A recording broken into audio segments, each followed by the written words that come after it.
नमस्कार दोस्तों। हमारे भारत में विभिन्न धर्मों के लोग रहते हैं जिनकी विभिन्न परंपराएं हैं और अलग अलग रीति रिवाज है। जिन कुछ कुछ परंपराएं बेतुकी की हैं पर उनसे कभी किसी लोगों को नुकसान नहीं होता और कभी कभार वो अच्छी वाइब्स भी देते हैं। प्रॉब्लम उन अंधविश्वासों पर है जिन पर लोग अंधा होकर विश्वास करते हैं। हमारे भारत के लोग बिल्कुल भी तर्कवादी नहीं हैं। अगर उन्हें कहा जाए ना धर्म के नाम पर कि सफेद रंग को लाल रंग कहो, लाल रंग को सफेद रंग कहो, तो वो मूर्ख लोग कहने भी लग जाएंगे।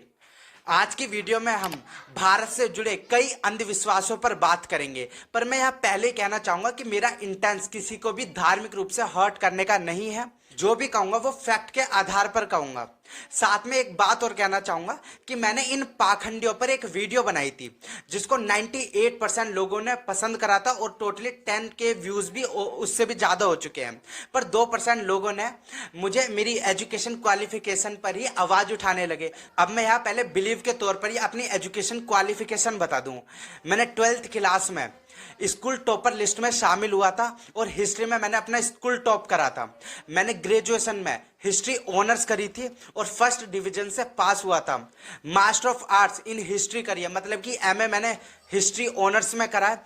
लोग सिंगल एमए करते हैं, मैं फिलहाल डबल एमए कर रहा हूँ, master of arts in political में। और 2 बार मैंने यूपीएससी का एग्जाम भी दिया जिसमें मैं जीएस पेपर में पास हुआ हूँ। बस सीसेट में 1-2 नंबर से रह गया हूँ क्योंकि मेरी मैथ बहुत ही ज्यादा वीक थी। तो आप मुझ पर अच्छे से बिलीव कर सकते हो, मैं कोई ऐसा उठाए गिरा नहीं हूं कि मन करा यूट्यूब पे वीडियो बनाने लग गया। आइए चर्चा करते हैं अब वीडियो पर।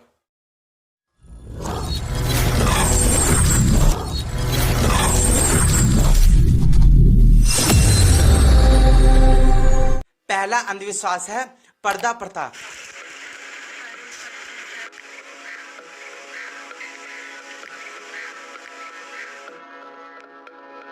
हमारे देश की बहुएं अपने जेठ से, जो कि लड़के का बड़ा भाई होता है, और अपने ससुर से घूंघट करती है और उन महिलाओं को लगता है कि वो अपने बड़ों को इज्जत दे रही है, रिस्पेक्ट दे रही है। और ऐसी बातों पर हमारे बड़े बूढ़े भी बिलीव करते हैं। वो कहते हैं, अरे मका सुनती हो, हमारे छोटे लोंडे की बहू तो बेशर्म है, बेशर्म। मका हमें देख के घूंघट भी नहीं करती, उन्हें उससे हमारी शर्म लिहाज नहीं कुछ भी। और हमारे बड़े लोंडे की बहू देखियो, हमें देखते के साथ ही घूंघट कर ले, वह हमारी इज्जत रखे है, इज्जत। मतलब कि भारत के कुछ राज्यों में जो बहुएं अपने जेठ से, अपने ससुर से पर्दा करती है, घूंघट करती है, तो वो रिस्पेक्ट की निशानी है। पर ना ना ना ना, सच तो ये है ही नहीं, सच बल्कि उल्टा है। जो भी महिला अपने बड़े से घूंघट करती है तो वो बेइज्जती की निशानी है। आप पूछोगे कैसे? 712 ईसा पूर्व में पहली बार मुसलमानों का आक्रमण हुआ भारत पर और वो करा था मोहम्मद बिन कासिम ने। उसके बाद तो कई मुसलमान शासकों ने भारत पर आक्रमण करने लगे। जो हमारे उत्तर पश्चिम भारत का क्षेत्र होता था उस पर कई हिंदू शासकों का शासन था। अब वहां पर मुस्लिम शासक आकर आक्रमण करते थे और उन हिंदू शासकों की बीवियों को उठाकर ले जाते थे, जो कि देखने में सुंदर सुंदर दिखती थी। अब देखो, इसी डर की वजह से इन हिंदू शासकों ने अपनी बीवी को बचाना शुरू करा और वो कहने लगे, बेबी बेबी, तुम्हें कोई मुसलमान शासक उठाकर ना ले जाए इसलिए तुम घूंघट करने लग जाओ। मतलब कि सिंपल लैंग्वेज में कहें तो ये पर्दा प्रथा की जो शुरुआत हुई थी, ये वासना की दृष्टि से अपने घर की बहू और बेटियों को बचाने के लिए की गई थी, ना कि कोई रिस्पेक्ट के लिए। पर समय के साथ साथ ये पर्दा प्रथा की जो संस्कार है, ये परंपरा, ये प्रतिष्ठा की निशानी हो गई, ये रिस्पेक्ट की निशानी हो गई। अब आप लोग मुझ पर बिलीव नहीं करोगे कि भाई क्या बेतुके की बात फैल रहा है, तो आप एक महान इतिहासकार सतीश चंद्रा की बुक मध्यकालीन भारत का पेज नंबर 131 और सेकंड पैराग्राफ पढ़ लेना। अगर नहीं पढ़ सकते तो ये लो, इसे ही पोज करके पढ़ लेना। और मजे की बात बताऊं, ये प्रथा कोई भारतीयों की देन नहीं है बल्कि अरबों और तुर्कों की देन है। वो भारत में आए, उन्होंने ये प्रथा चलाई थी जिस वजह से भारतीयों ने अडॉप्ट करी थी। बल्कि ये भारतीयों की नहीं है प्रथा। कभी भारत की प्राचीन महिलाओं को देखना, कभी किसी में उन्होंने घूंघट नहीं कर रखा। इसलिए ये प्रथा है ना मोस्टली उन क्षेत्रों में है जहां पर राजाओं का शासन हुआ करता था, जहां पर मुसलमान शासकों ने आक्रमण करा। कभी भी आप उत्तर प्रदेश के पूर्व में, साउथ इंडिया में, मध्य भारत में ऐसी कोई प्रथा देखोगे ही नहीं। अब ये आप पे डिपेंड करता है, तो भाई करवा लो घूंघट, नहीं तो भाई बहू के रूप में घर में बेटी ही आती है। दूसरा अंधविश्वास है कि हमारे धर्म का अधिकार है कि भाई हम किसी को भी पूज सकते हैं, किसी को भी मान सकते हैं, या किसी भी जानवर को इंपॉर्टेंस दे सकते हैं। जिस तरीके से हमारे भारत में गाय को पूजा जाता है, कोई गलत नहीं है, पर पागलपन तो इतना बढ़ गया कि लोग गौमूत्र पीने ही शुरू कर दिया, लोगों ने गोबर खाना ही शुरू कर दिया।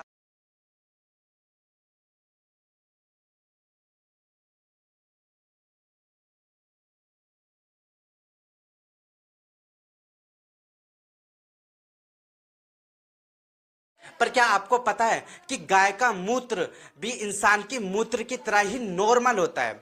चलो मेरी बात छोड़ो, भारतीय पशु चिकित्सा अनुसंधान संस्थान ने गाय के मूत्र पर एक रिसर्च किया था, जिसमें उन्होंने बताया कि गाय के मूत्र में 14 प्रकार के बैक्टीरिया पाए जाते हैं जो कि इंसानों के लिए बहुत ही ज्यादा हानिकारक है।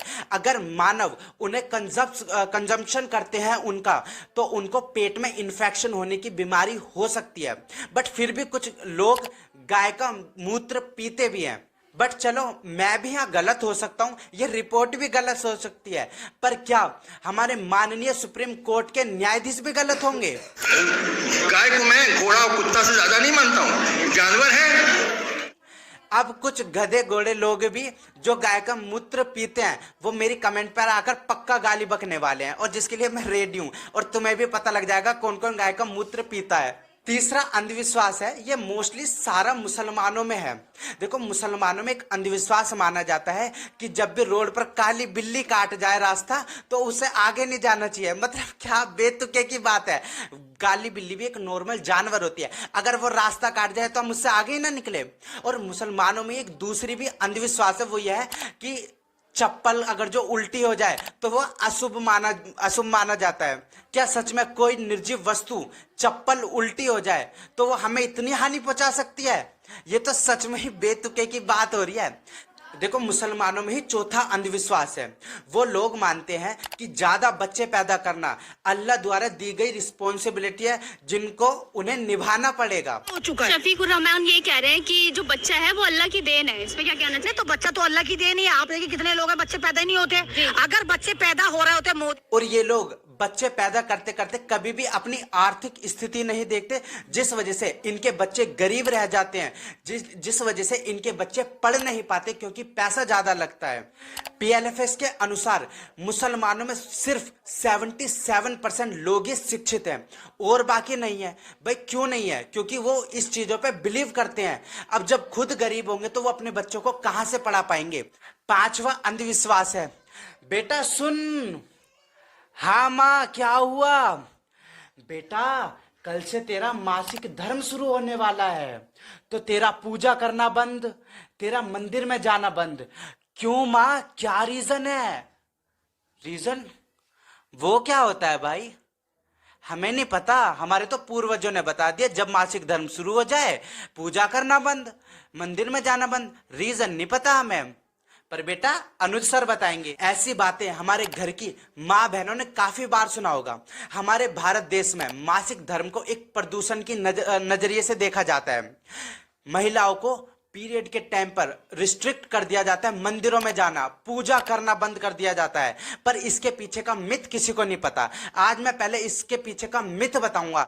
यह ध्यान रखना, जो भी बात मैं कहने वाला हूं वो उपिंदर सिंह के आधार पर कह रहा हूं। उपिंदर सिंह प्राचीन भारत की सबसे महान इतिहासकार हुई, जिनकी पुस्तक का नाम है प्राचीन भारत का इतिहास बाय उपिंदर सिंह। उपिंदर सिंह अपनी पुस्तक में लिखती हैं कि उत्तर वैदिक काल से ही मासिक धर्म को प्रदूषण से जोड़ा जाता है।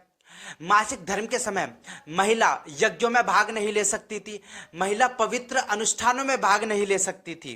तैत्तिरीय संहिता के अनुसार तो मासिक धर्म के समय किसी महिला के साथ बैठना, किसी महिला के साथ बात करना और किसी महिला के हाथ से भोजन करना एक वर्जित था, प्रदूषण में गिना जाता था। तैत्तिरीय संहिता में ही लिखा है कि महिलाओं को पीरियड क्यों होते हैं। तैत्तिरीय संहिता बताता है कि इंद्रदेव ने त्वष्टि नामक देवता के पुत्र विश्व रूप को मार दिया था, जो कि एक ब्राह्मण था, और ब्राह्मण को मारना तो पाप होता था। इसलिए इंद्रदेव ने उस खून का 1/3 हिस्सा महिलाओं को दे दिया, जिस वजह से हर महीने महिला को मासिक धर्म के रूप में उस पीड़ा को उठाना पड़ता है। अब आपके मन में भी आ रहा होगा ना ये कि क्या बेतुके की बात कर रहा है, तो ये मेरे वर्ड नहीं है, ये उपिंदर सिंह ने अपनी पुस्तक में लिखे हैं, पर ये साइंटिफिक बिल्कुल नहीं है। अब मैं बताता हूं कि पीरियड क्यों होते हैं, उसका साइंटिफिक रीजन बताता हूं कि क्यों होते हैं। हर लड़की को 13 से 14 साल की उम्र में पीरियड होने स्टार्ट होते हैं। ये देखो, ये होती है ओवरीज, जहां पर अंडा बनता है। यहां से अंडा यूट्रस में जाता है और वहां 14 दिन तक स्पर्म का वेट करता है आराम से।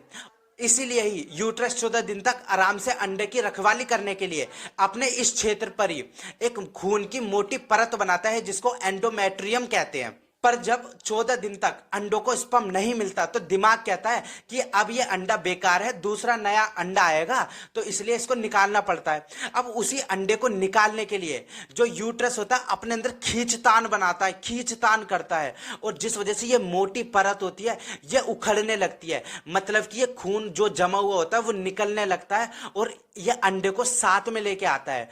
इसी को ही पीरियड कहते हैं। इस खून के साथ हमेशा लड़कियों का एग आता है, इसलिए ये खून बॉडी पार्ट के अदर खून से अलग होता है। इसे ही पीरियड कहते हैं। अगर 14 दिन के अंदर एग में स्पर्म मिल जाता है तो कभी भी ये यूट्रस कभी भी इस परत को नहीं तोड़ता और पीरियड नहीं आते, जिसके बाद मोस्टली बॉयफ्रेंडों को डर लगने लगता है कि पीरियड क्यों नहीं आ रहे। अब आप यहाँ खुद देख सकते हो कि ये पीरियड होना कोई भी पॉल्यूशन नहीं है, ये पुराने टाइम की एक निम्न स्थिति वाली विचारधारा थी। अब कुछ लोग कहते हैं कि महिला को इसलिए अंदर नहीं जाने देते मंदिरों में क्योंकि वो टाइम जो 6 से 7 दिन का टाइम होता है महिलाओं का मासिक धर्म का, उस समय महिला हाइजीन नहीं रखती। चलो मान लेते हैं कि भाई ये बात सच है, लेकिन 8वें दिन तो हाइजीन हो जाती है, 8वें दिन तो पवित्र हो जाती है ना। तब भी आज तक किसी मंदिर में महिला पुजारी क्यों नहीं है? क्योंकि शुरू से ही ये रहा है कि महिला को कभी इतनी बड़ी इज्जत देना सीखा ही नहीं है। महिला को हमेशा से ही निम्न दिखाया गया है, वरना प्राचीन काल से तो मेल को भी काफी बार नाइटफॉल हो जाता है, स्पर्म रिलीज हो जाते हैं, पता भी नहीं चलता। लेकिन कभी मेल को लेके यह धारणा नहीं बनाई गई कि भाई तुम आज हाइजीन हो या नहीं हो, मंदिर में क्यों नहीं घुस सकते, मंदिर में क्यों घुस सकते हो। यह सिर्फ एक विचारधारा है और पाखंडी वाली विचारधारा है। अब यह आपके ऊपर डिपेंड करता है कि आप इन अंधविश्वासों पर बिलीव करते हो या सच में इन्हें अंधविश्वास ही मानते हो।